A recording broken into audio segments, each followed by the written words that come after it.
আসসালামু আলাইকুম রহমতুল্লাহি অবরকাতু। কাছে কিংবা দূরে, দেশে কিংবা প্রবাসে, যারা যেখান থেকে যেভাবে দেখছেন, আজকের কোরআন শিক্ষার পর্ব থেকে সকলকে জানাচ্ছি আন্তরিক মোবারকবাদ ও অভিনন্দন। প্রিয় শিক্ষার্থী ভাই ও বোনেরা, আমরা ইতিপূর্বে কিন্তু 23 নম্বর পর্ব শেষ করেছি। ইনশাল্লাহ আমরা আজকে 24 নম্বর পর্বে চলে আসলাম। আর 24 নম্বর পর্ব শুরু করার আগে এখনও পর্যন্ত যারা চ্যানেলটি সাবস্ক্রাইব করেননি তারা এখনই সাবস্ক্রাইব করে রাখুন। আর যারা আগেই করেছেন তাদের জন্য রইল আন্তরিক মোবারকবাদ ও অভিনন্দন। আর যদি ভিডিওটি দেখার পরে আপনার কাছে ভালো মনে হয় বা ভালো লেগে থাকে, আপনার বিন্দুমাত্র উপকারে যদি আসে, তাহলে অবশ্যই ভিডিওটি শেয়ার করতে অন্যের মাঝে ভুলবেন না। তো যাই হোক, কথা না বাড়িয়ে আমরা এখন ক্লাস শুরু করে দেব। আজকে 24 নম্বর পর্বে আমরা শিখব 30 নম্বরে মাদে আসলির ওয়াকফা। মাদে আসলির ওয়াকফা, দম ফেলিবার 3 নম্বর নিয়ম। দম ফেলিবার 3 নম্বর নিয়ম। প্রিয় শিক্ষার্থী ভাই বোনেরা, পড়া এবং ছন্দ। দম ফেলিবার সময় মাদে আসলি পাইলে এক আলিফ টানতে হয়। এক কথা শেষ। আমি ইতিপূর্বে কিন্তু আপনাদেরকে বুঝিয়ে দিয়েছিলাম যে এক দাগ যেখানে এক আলিফ টানতে হবে সেখানে। কোনো চিন্তার কারণ নেই, কোনো ভয় নেই, ঘাবড়াবার কোনো কারণ নেই। এখানে এক দাগ করে রয়েছে, অর্থাৎ এখানে এক আলিফ পরে আপনার টেনে পড়তে হবে। হ্যাঁ, তাহলে আমরা কিভাবে পড়বো এখন আমার সাথে একটু ঠোঁট মিলিয়ে আপনারা পড়ুন। নুহিহা।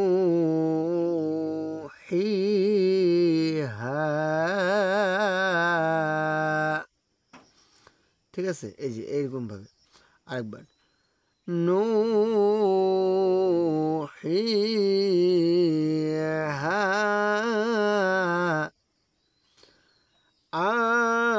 আমানু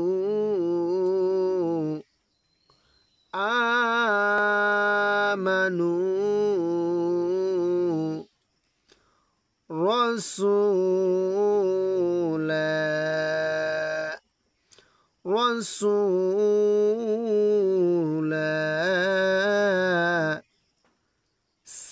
سخرها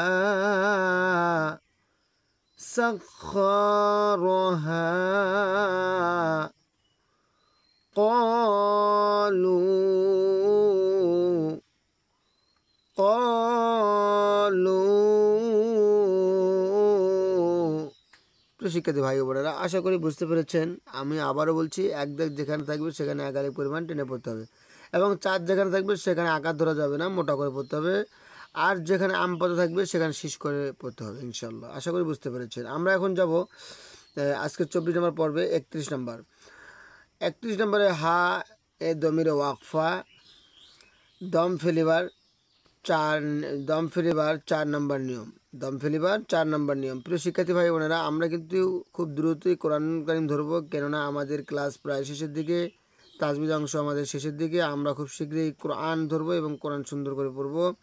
এর জন্য ভিডিওগুলো, যতগুলো ভিডিও আছে, কোনো ভিডিও স্কিপ না করে সুন্দর ভাবে মনোযোগ সহকারে দেখবেন। ইনশাআল্লাহ আল্লাহ রাব্বুল আলামিন যদি চান তাহলে অবশ্যই কোরআনুল কারীম শিখতে পারবেন এবং পড়তে পারবেন। তো যাই হোক, আমি এখন আজকের 24 নম্বর পর্বে 31 নম্বর আপনাদেরকে কীভাবে পড়তে হবে সেটা শিখে দিচ্ছি।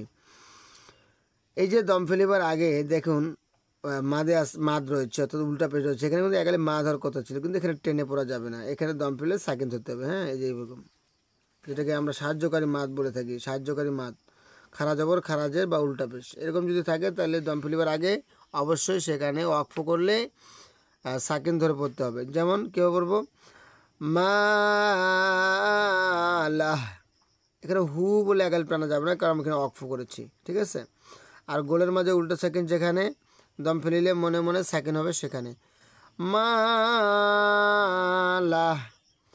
রব্বি আহলু রসুলু আবদু আমান্না বিহ। আবার আমান্না বিহ। আমার সাথে ঠোঁট মিলিয়ে বলুন। গয়বি গয়বি গয়বি মালা রব্বি আহলু রসুলু আবদু আমান্না বিহি গায়বি। প্রিয় শিক্ষার্থী ভাই বোনেরা, এগুলো খুবই সহজ এবং খুবই সুন্দর এগুলো তাজবিদ। এই তাজবিদগুলো অনেক সুন্দর আলহামদুলিল্লাহ। এই জন্য আমরা খুব 2-3টা করে পড়ে এগুলো শেষ করে দিয়ে আমরা কোরআন কারীমের কাছাকাছি চলে আসছি। আমরা এখন কোরআন ধরবো। এখন আমরা আজকে পড়বো 24 নম্বর পর্বে আরেকটা তাজবিদ, সেটা হলো 32 নম্বরে হা সাকিনা ওয়াকফা দম ফেলিবার 5 নম্বর নিয়ম। ছন্দ: দম ফেলিবার সময় যদি গোলতা পাওয়া যায়, গোলতা হা হয়ে আরবি সাকিন হয়ে যায়, অর্থাৎ দম ফেলিবার আগে যদি গোলতা পাওয়া যায় তাহলে সেটা হা হয়ে আরবি সাকিন হবে। অর্থাৎ গোলতা দেখবো কিন্তু দম ফেলিলে এটাকে হা ধরতে হবে। হ্যাঁ, দম ফেলিবার সময় গোলতা পাইলে হায়ে আরবি সাকিন হয়ে যায়। তাহলে লু মা ঝা পড়বো হায়ের সাথে, ঝা, লু মা ঝা। ঠিক আছে, লু মা ঝা, কেননা আমরা এখানে দম ফেলেছি, যার কারণে দম ফেলানোর শর্ত হলো যে দম ফেলিলে গোলতা হা সারদে সাকিন হয়ে যাবে, হা হয়ে আরদে সাকিন হয়ে যাবে, যার কারণে এখানে দেখবো গোলতা আর আমরা পড়বো গোল হা। ঠিক আছে, তাহলে লু মা ঝা কয়িমাহ নারুন হামিয়াহ, নারুন হামিয়াহ আফঈদাহ, আফঈদাহ খলিফাহ, খলিফাহ।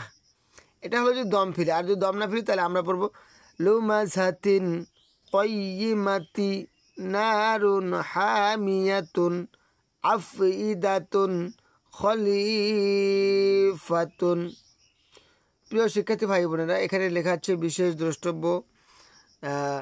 বিশেষ দ্রষ্টব্য গোল তায়ে যদি 2 জবর থাকে তারপরেও কিন্তু এখানে আরো 2 সেকেন্ড হয়ে যাবে। ঠিক আছে, এই হলো অবস্থা। ইনশাআল্লাহ আশা করি ক্লাসটি বুঝতে পেরেছেন এবং শিখতে পেরেছেন। যদি আমাদের এই ক্লাসগুলো আপনার কাছে ভালো লেগে থাকে তাহলে অবশ্যই তার আমাদের শেয়ার করতে ভুলবেন না। আর আল্লাহ রাব্বুল আলামিন 25 নম্বর পর্ব পাওয়া পর্যন্ত আমাদের সকলকে ভালো রাখুক, সুস্থ রাখুক, নিরাপদে রাখুক। এই বলে আজকের ক্লাস এখানেই সমাপ্তি ঘোষণা করছি। আসসালামু আলাইকুম ওয়া রাহমাতুল্লাহি তাআলা ওয়া বারাকাতুহু।